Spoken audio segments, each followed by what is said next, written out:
ሰላም ጤና ይስጥልኝ ውድ አድማጮቻችን፣ ይህ ከመጽሐፍ ማህደር የዩቲዩብ ቻናላችን ነው። እኔ ኤፍሬም ፈለቀ ነኝ።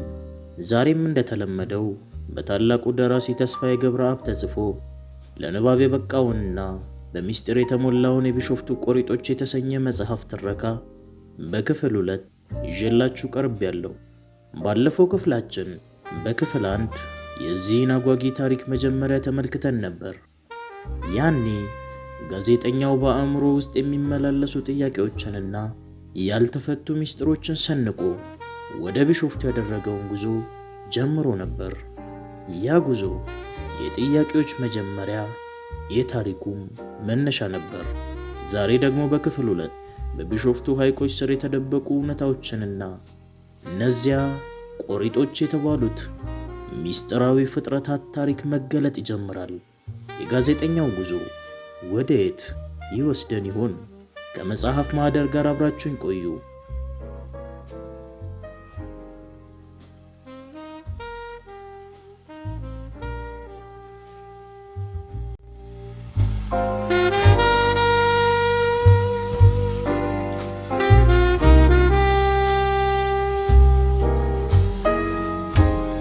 የቢሾፍቱ ቆሪጦች ክፍል 2።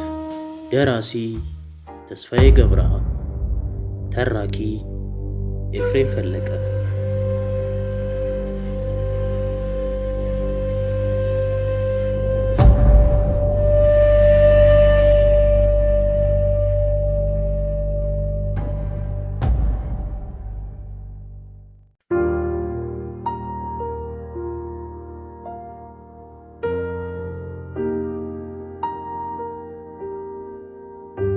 ዶክተር እዝራ ካሳ በስልክ ያጫወተኝን መልሼ መላለሼ እያጠነጠንኩና በአሳብ ግጭት እንደተወጠርሁ መንገዱ ሳይታወቀኝ በአንድ ሰዓት ጉዞ ደብረ ዘይት ፖሊስ ጣቢያ ደጃፍ ላይ ተገኘው። ጊዜ አላጠፋውም። መኪናዬን አቁሜ ከፖሊስ ጣቢያው ደጃፍ ላይ ግራና ቀኝ ቆመው በሚቆዝሙ ባለ ጉዳዮች መሃል አልፌ ወደ ውስጥ ዘለቅሁ። ደጃፉ ላይ ጠመንጃ ይዞ የተቀመጠ ፖሊስ አስቆመኝ። ጋዜጠኛ ነህ? ጋዜጠኛ ነኝ። አዛዡን ማነጋገር ፈልጌ ነበር። አዛዡ አስቸኳይ ስብሰባ ላይ ናቸው። ያቆያቸው ይሆን? ቢቆዩም ባይቆዩም በዛሬው ዕለት ማንንም አያነጋግሩ። በቅጡ አጤንኩት ፖሊሱን። ጠፍጣፋ ነገር ነው። ግንባሩ ገበት ያክላል።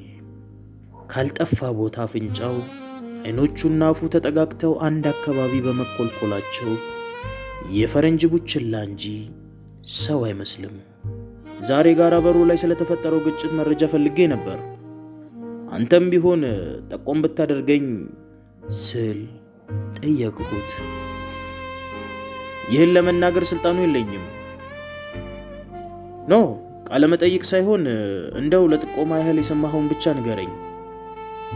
ምንም የምናገረው ነገር የለም። የግብፅ እጅ አለበት እያሉ የሚያወሩ አሉ። እውነት ነው?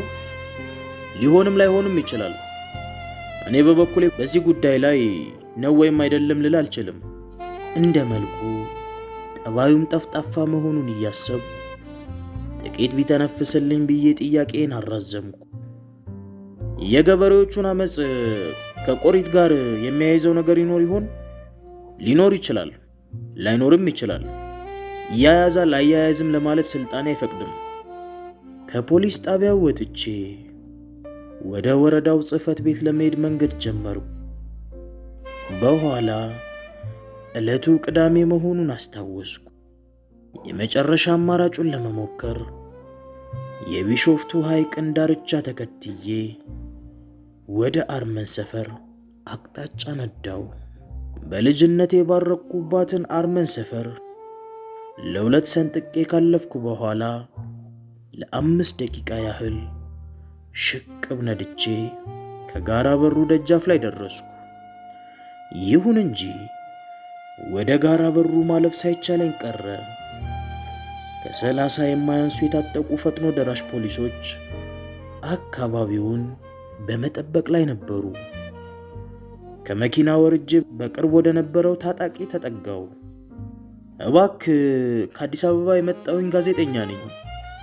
ስለ ማለዳው ግጭት ጥቂት መረጃ ማግኘት ፈልጌ ነበር።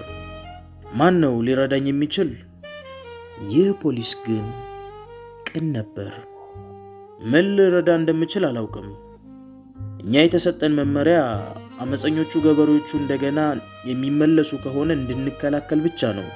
ሆኖም 10 ሰዓት ላይ ከፍተኛ ባለስልጣናት ገበሬዎቹን ለማነጋገር እንደሚመጡ ተነግሮናል። ያን ጊዜ መተህ ብትሞክር ሳይሻል አይቀርም። እነማን ናቸው የሚመጡት? እሱን አላወቅኩም።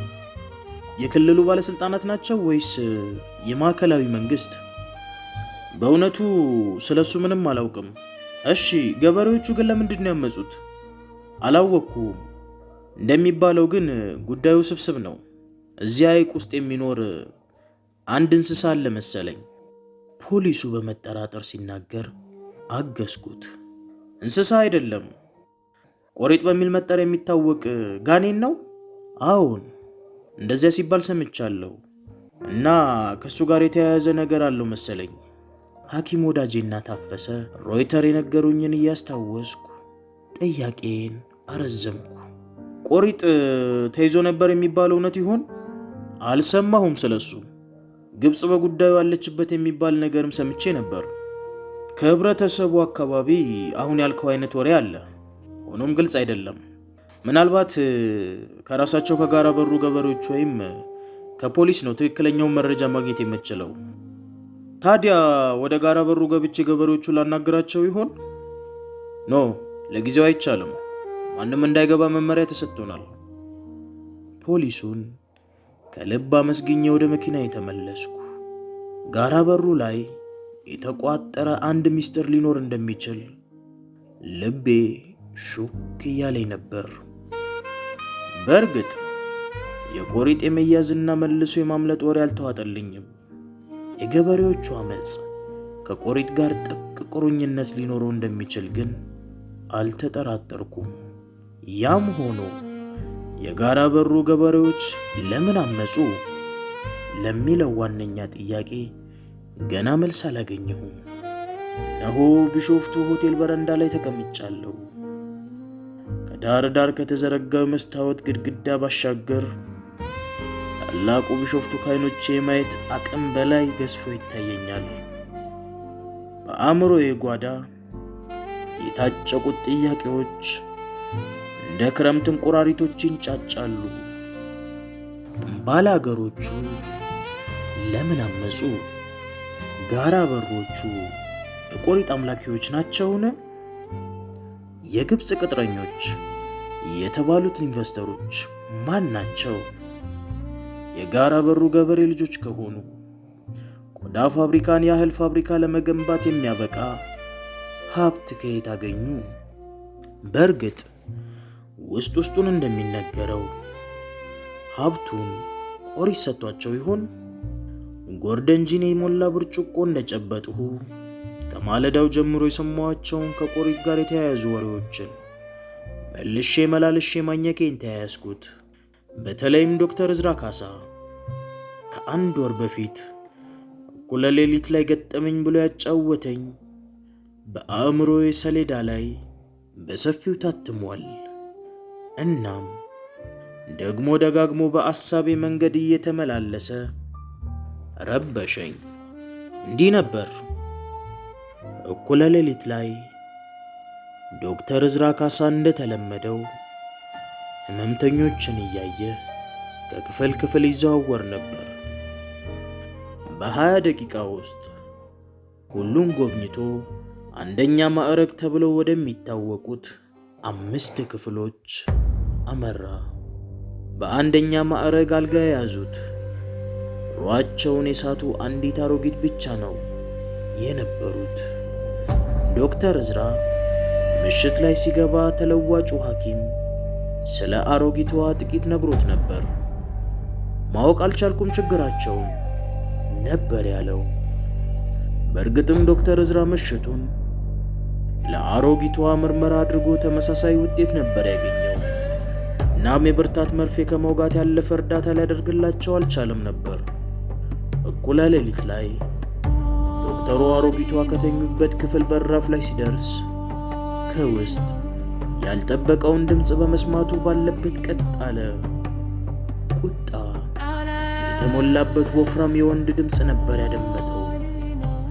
ድምፁ ከእንጨት የተሰሩትን የውስጥ መከፋፈያ ግድግዳዎች አልፎ በጥራት ነበር የተሰማው። ዶክተሩ የገዛ ጆሮውን እየተጠራጠረ ትርጉም ሊሰጡት ያልቻሉትን የተቆጣ ወንድና የምትቅለሰለስ ሴት ድምፅ ያዳምጥ ገባ። ፈንዞ በይኝ፣ ፈንዛ ስጪኝ፣ ፈንዞ አልኩ፣ ፈንዞ፣ ፈንዛ፣ ፈንዜ። የዙቋላው ደብተራ ፈንዜር አደረገብኝ። ከዋው ረዋው መዋው ጌታዬ፣ ፈንዞ በይኝ፣ ፈንዛ ስጪኝ፣ ፈንዞ፣ ፈንዛ፣ ፈንዜ።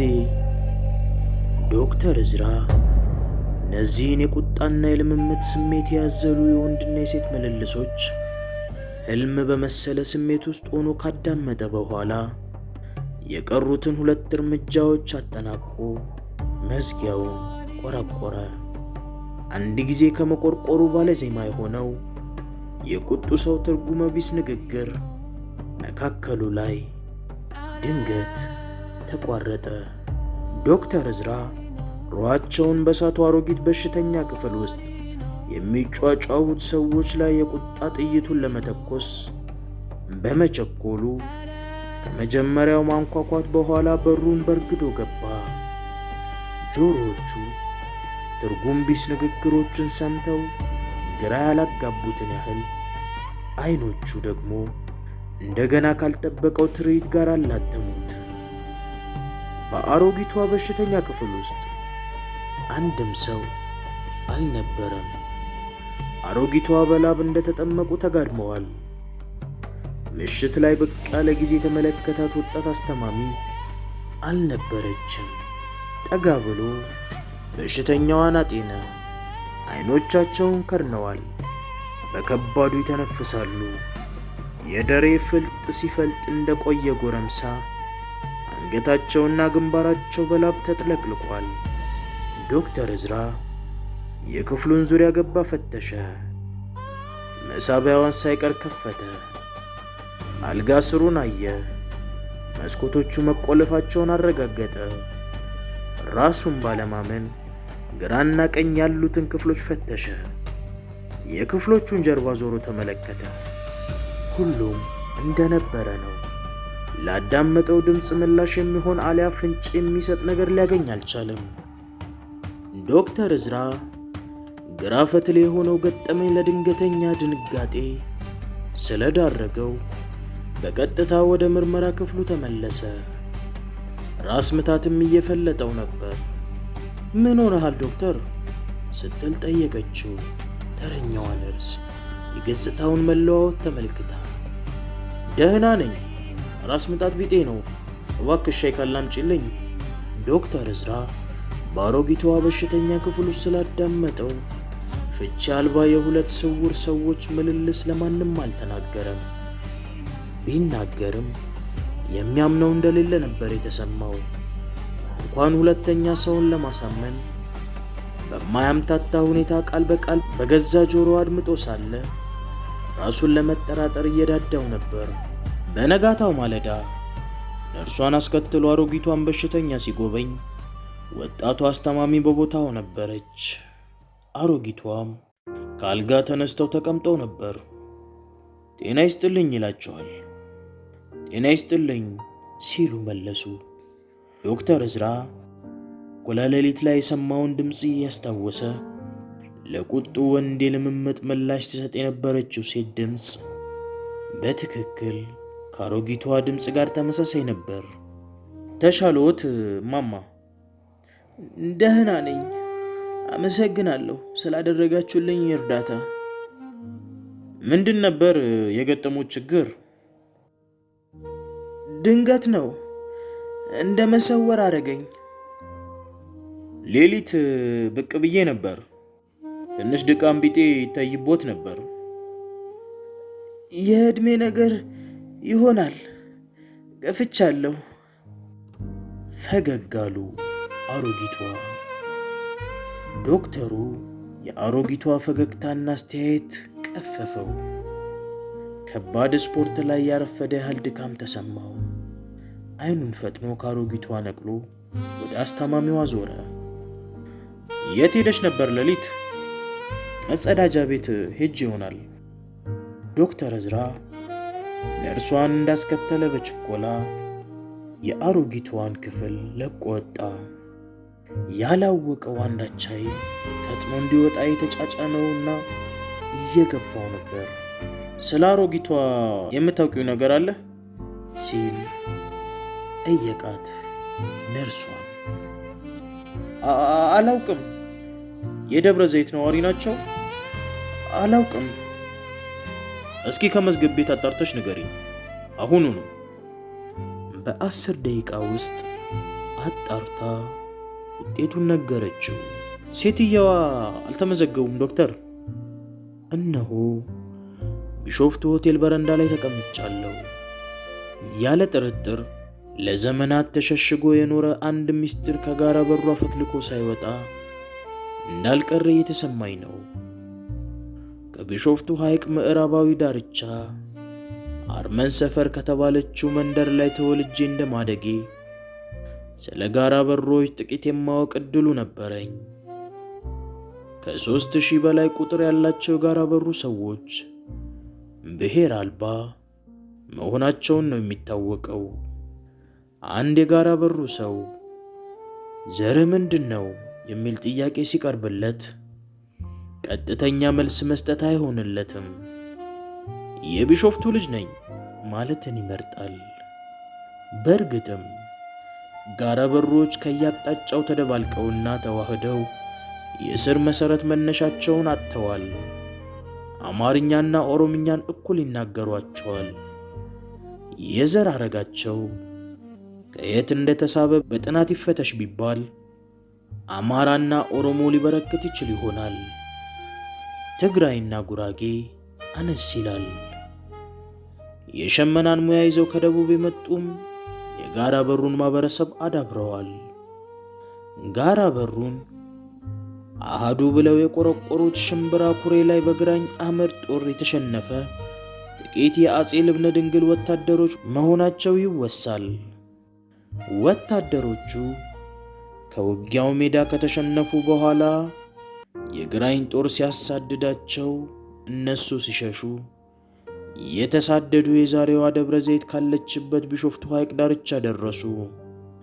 የአጼ ልብነ ድንግል ወታደሮች ሕይወታቸውን ለማትረፍ ቢሾፍቱ ሐይቅ ገደል ውስጥ ተሸሽገው ከአሳዳጆቻቸው ተሰወሩ። በወቅቱ ወታደሮቹ ከአሳዳጆቻቸው ማምለጣቸውን ካረጋገጡ በኋላ ወደ መጡበት ከመመለስ ይልቅ አካባቢውን ስለወደዱት ኑሯቸውን በዚያው ውብና ለም ምድር ላይ ለመመስረት ወሰኑ።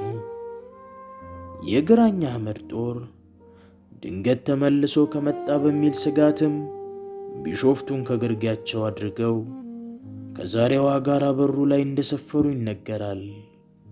ከዚያ ወዲህ ጋራ በሩ እየሰፋች ሄደች። ከያቅጣጫው ወደ ጋራ በሩ ብቅ ከሚሉ ጋር በጋብቻና በንግድ ተዋሃደች። ሌላው ቀርቶ ከወደ ቀይ ባህር ዳርቻ የመጡ ጥቂት ሰዎች ጋራ በሩን ካዩ በኋላ በአካባቢው ውበት ተማርከው እዚያው ጎጆአቸውን ለመትከል እንደበቁ ጋራ በሮች ያወሳሉ። የጋራ በሮች ሃይማኖትና አንዳንድ ባህላዊ ልማዶቻቸው ግን ከአካባቢው ፍጹም የተለየ ነው። በተለይ ስለ ሃይማኖታቸው ሁለት የተለያየ ነገር ይነገራል። በአንድ ወገን በአቡነ ገብረ መንፈስ ቅዱስ በጥብቅ የሚያምኑ ኦርቶዶክሶች መሆናቸው ሲነገር፣ በሌላ በኩል ደግሞ በቆሪጥ ያመልካሉ የሚል ሐሜት ይናፈስባቸዋል። በእርግጥ በቆሪጥ የማምለካቸው ሐሜት ከሜዳ የመጣ አልነበረም። እኔ ራሴ እንኳን በእድሜ እንዳየሁት ዝናብ ወቅቱን ጠብቆ ካልመጣ የጋራ በሩ ባላገሮች ወደ ሐይቁ ወርደው ሰንጋ አርደው ለቆሪጥ ግብር ያገቡለታል።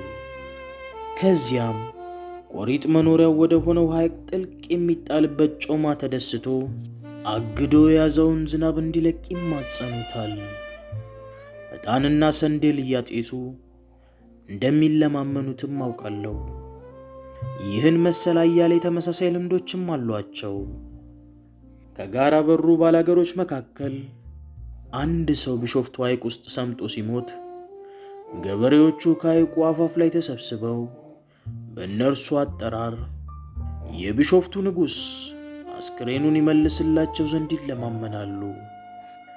በሰባተኛው ቀን ሐይቁ ሬሳውን ሲተፋውም ባላገሮቹ ሟቹን በከፍተኛ እልልታ ነው የሚቀበሉት፣ ሰርግ ላይ ያለ ያህል።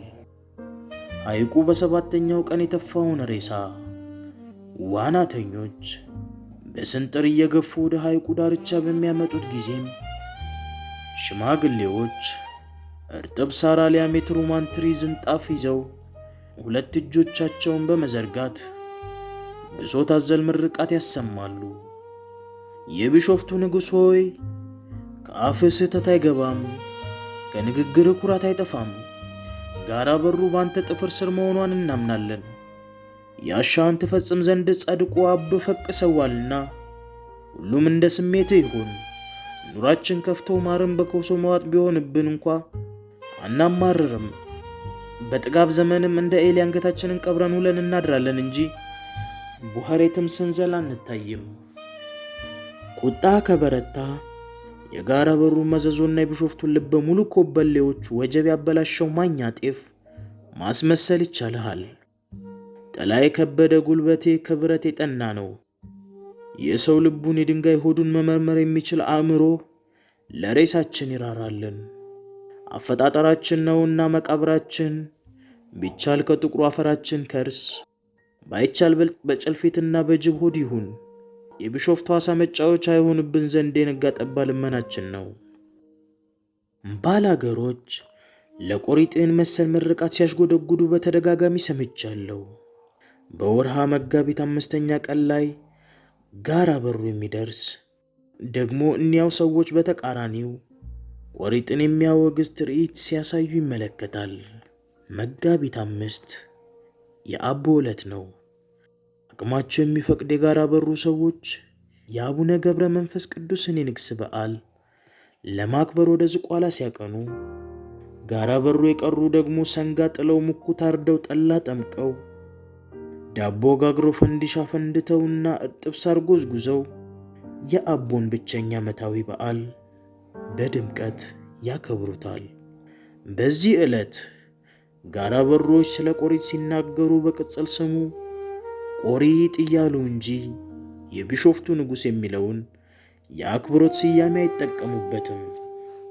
እንዲያውም ቆሪጥ ቆረጥራጤ አቦ ከዝቋላ ሲያሳድዷት የአያቶቻችን ጆሮ እስኪበጠስ ድረስ ነበር ኡታዋን ያቀለጠችው እያሉ ያሽሟጥጧታል፣ በአደባባይ ዘልፉታል።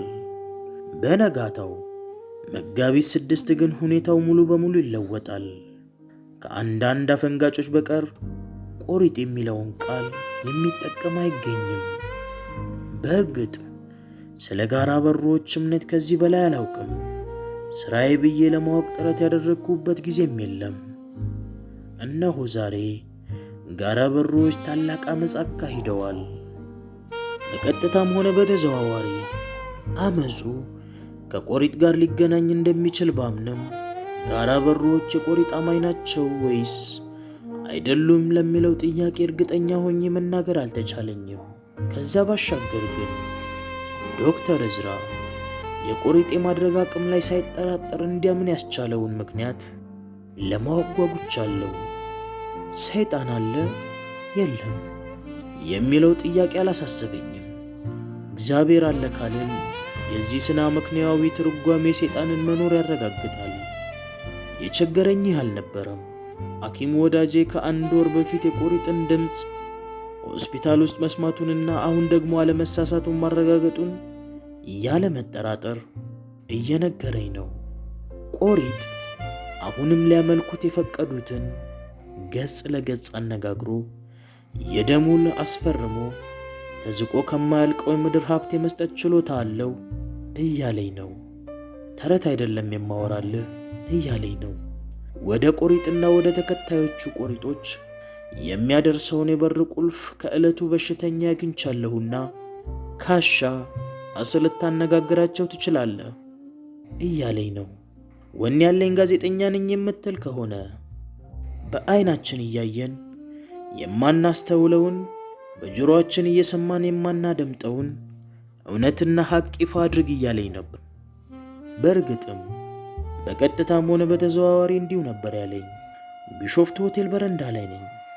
ከመስታወቱ ግድግዳ ባሻገር ቢሾፍቱ አለ። ምናልባትም ደግሞ ከሐይቁ ጥልቅ ውስጥ ቆሪጥ አለ። ቆሪጥ ያመኑትንም ሆነ ያላመኑትን ሰዎች ልብ ሁሉ የመመርመር ኃይል ይኖረው ይሆን? ቢሾፍቱ የቆሪጥ ጎሬ እያልኩ ማንጎራጎር ጀምሬ ነበር።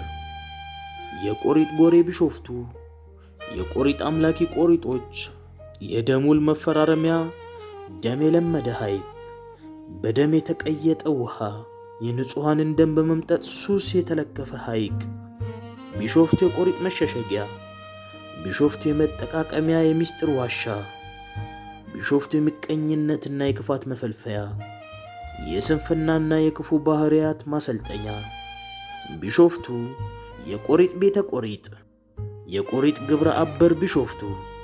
እነሆ ብርጭቆዬን አንቄያለሁ። ውስጡ ጂን አለ። ጎርደን ጂን በቶኒክ በበረዶና በሎሚ። በቀጠሮ አክባሪነቱ የተመሰገነው ሐኪሙ የልጅነት ወዳጄ የሳጥናኤል ታማኝ ተከታይ የሆኑት የቢሾፍቱ ቆሪጦች መንገድ ላይ አድብተው ካልተተናኮሱት ከጥቂት ደቂቃዎች በኋላ ካለውበት ይደርሳል። ከዚያማ ምን አለ? በሞት አፋፍ ላይ ከነበረው ያልታወቀ አመፀኛ ሰው ያገኘውን፣ እያየን ያላስተዋልነውን፣ እየሰማን ያላዳመጥነውን እውነት ለጋዜጠኛው ወዳጁ አሳልፎ ይሰጣል።